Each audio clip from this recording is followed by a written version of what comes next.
Michael. Tell me something for the Brazilian people, please. I love you, Brazil. Thank you very much. I love you too. When Michael Jackson decided to go to Brazil to film the video for his social commentary song, They Don't Care About Us, the state government went all out to ban him. Michael and director, Spike Lee, were allegedly confronted by a local crime lord who demanded protection money for filming in their favelas. Even the biggest superstars in the world don't always get what they want, or do they? The year was 1996. Michael Jackson's history had just topped the charts worldwide, spawning hit singles across the globe, such as Scream, You Are Not Alone, and Earth Song. According to Michael Jackson, director Spike Lee approached him with the idea of producing a video for the song They Don't Care About Us. Michael said, "They Don't Care About Us has an edge, and Spike Lee had approached me. It's a public awareness song, and that's what he is all about. It's a protest kind of song, and I think he was perfect for it." The location they chose were the Rio favelas to highlight the plight of marginalized communities the song stands for. É o evento de maior atração do mundo, capaz de realmente realizar reformas urbanas nas cidades sedes, criando emprego, criando uma soma de atividades. At the time, Rio de Janeiro had just launched its bid to host the 2004 Olympic Games, and government officials were not happy about Jackson coming to Rio. State Governor Marcelo Alencar and Ronaldo Cesar Coelho, the Secretary of Industry, Commerce, and Tourism, accused Jackson of exploiting the poor for profit.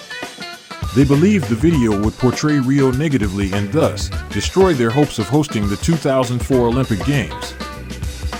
On Jackson's side was the mayor of Rio, Cesar Maia. The Rio mayor would give Jackson and director Lee an official permit to film in the favelas. So all is good, yes? Wrong. A figure from Jackson's past would appear. A man who had previously prevented Jackson coming to Rio and was about to do so once again. 4 days before Michael was due to arrive in Brazil, attorney Jorge Beja filed a class action lawsuit to prevent Michael coming to Rio to film. The lawsuit cited Brazilian law which prevents artists from exploiting and profiting from the poor. Judge Luiz Felipe Haddad agreed with Beja, and the permit issued by the Rio mayor, Cesar Maia, was suspended for 20 days. Jorge Beja had previously filed a lawsuit against Jackson in 1993. Michael was in the midst of his dangerous world tour, and the Rio state government wanted to use funds to bring Jackson to Rio. Jorge filed a successful lawsuit, arguing that public funds would be better spent elsewhere and not on a pop concert. With Rio refusing Michael permission to perform, he would go to the nearby city of Sao Paulo instead. With no permit and a lawsuit preventing Jackson from filming in Brazil, it looked like the superstar would have to go somewhere else to film.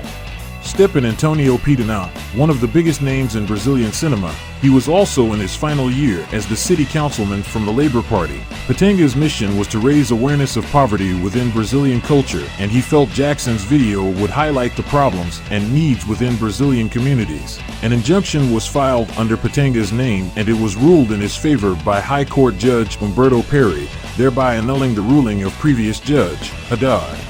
The filming of They Don't Care About Us could now go ahead.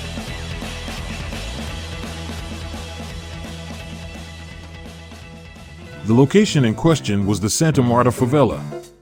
The favela was under the control of local crime lord Marcio Amaro de Oliveira, aka Marcinho VP, and security was provided to ensure Jackson's safety amongst the huge crowds. This led to rumors that Jackson and Lee had paid organized crime to be able to enter the area. And now there's another controversy for Michael. Newspapers in Rio say Jackson paid protection money to the cocaine kingpin who runs that poor neighborhood for permission to shoot the video. Spike Lee says someone was paid, he doesn't know who, and Michael Jackson, as usual, isn't saying anything.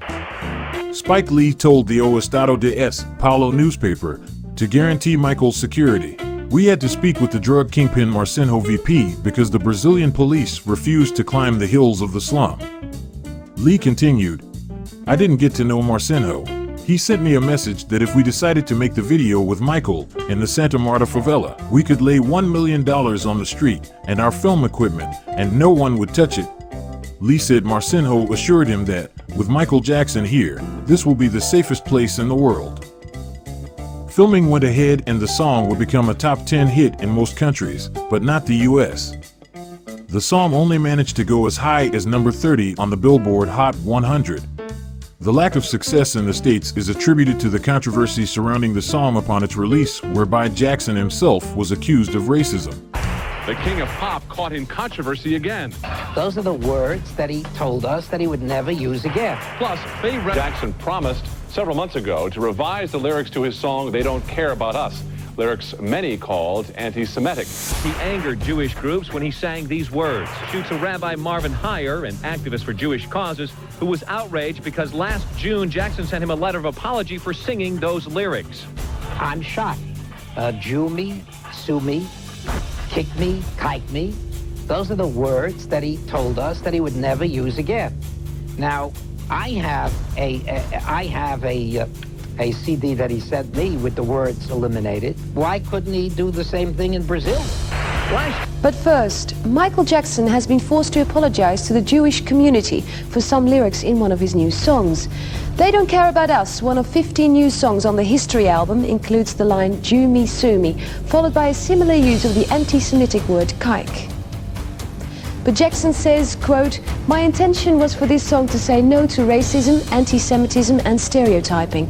Unfortunately, my choice of words may have unintentionally hurt the very people I wanted to stand in solidarity with." The lyrics of the song were interpreted as racist and anti-Semitic by large portions of society. One particular line was singled out, whereby Jackson sings, "Jew me, sue me, everybody do me, kick me, kike me, don't you black or white me." In response to the criticism, Jackson said, "The idea that these lyrics could be deemed objectionable is extremely hurtful to me and misleading." By the way, I love Jewish people. I bet you do. I bet you do. The song, in fact, is about the pain of prejudice and hate and is a way to draw attention to social and political problems. I am the voice of the accused and the attacked. I am the voice of everyone. I am the skinhead. I am the Jew. I am the black man. I am the white man. I am not the one who was attacking. It is about the injustices to young people and how the system can wrongfully accuse them. I am angry and outraged that I could be so misinterpreted. Nonetheless, Michael Jackson would go back into the studio and re-record the lines for all future copies of the single and also the History album, which contained the song. The offensive words were also dubbed over in the video so they cannot be heard. It seemed that, once again, no matter what Michael Jackson did, it would be embroiled in controversy and tabloid rumor. Here was a guy trying to highlight the injustices in society and everybody turned on him. Everybody, that is, except the fans. The people. The favela communities were overjoyed to see Michael Jackson that day and were happy a world superstar had come to highlight their plight. But, as usual, the event would be used by politicians and media to push their own agendas. The song also became one of Jackson's biggest ever hits. The Brazilian video is Jackson's second best streamed song on YouTube. It has been streamed more times than classics Beat It and Thriller, Would You Believe? The video did, indeed, highlight scenes of poverty and human rights issues. Sadly, the video also highlighted the fact that governments will do their best to hide these truths to protect their own income, ambitions, and reputations. The Brazilian officials who tried to ban Michael Jackson that day were worried that scenes of poverty would affect their tourism industry, their bid to win the Olympic Games, and their reputation. But where was their concern for their own people? Well, the answer is in the video itself, where you can see hundreds of people surrounding Michael Jackson, all singing the one and same message.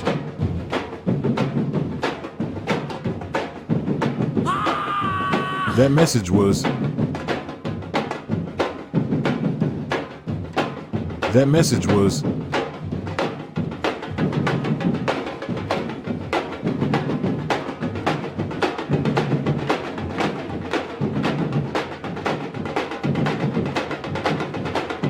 they don't care about us.